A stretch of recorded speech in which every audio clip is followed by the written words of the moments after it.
Sayang naman, Lot-Lot at Ian, hindi pa rin nagkaayos kahit ngayong Kapaskuhan.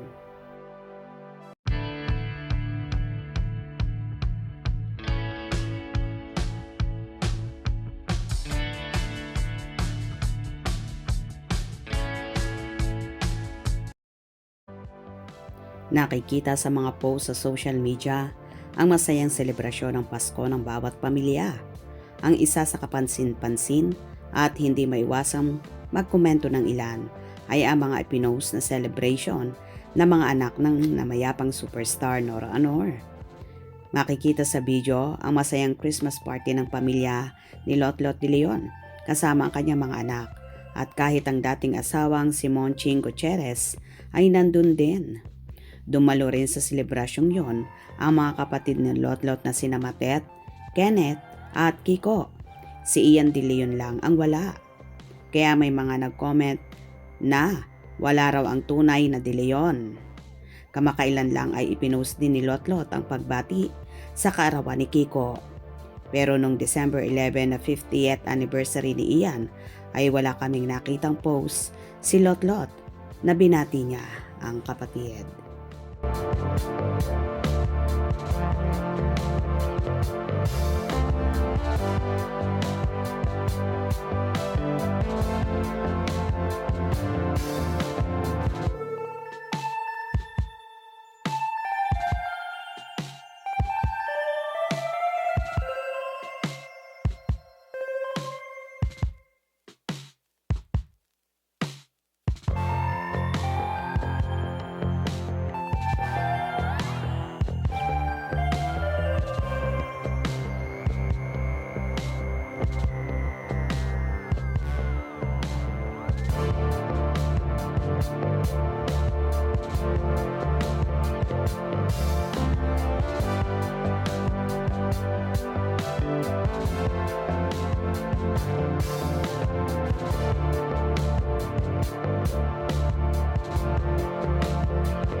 May mga post ding sinelebrate ni Ian ang kanyang 50th birthday kasama ang pamilya, ilang kapatid, pero wala si Lot-Lot.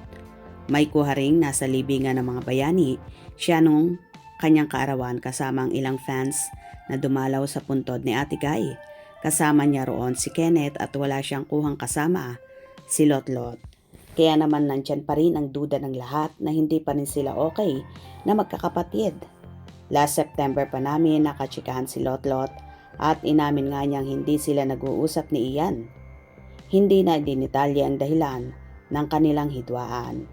Panahon na lamang ang makapagsasabi kung kailan nila ito maaayos, at malaki ang posibilidad na mangyayari yan dahil nandyan pa rin ang pagmamahal sa isa't isa, lalo na sa namayapa nilang ina. Well, kung may gusot man kila Ian at Lot-Lot, hayaan na lang natin sila. Baka may kaunti lang silang tampuhan na soon magiging maayos din ang lahat. Kung nagustuhan nyo ang video na ito, comment down below.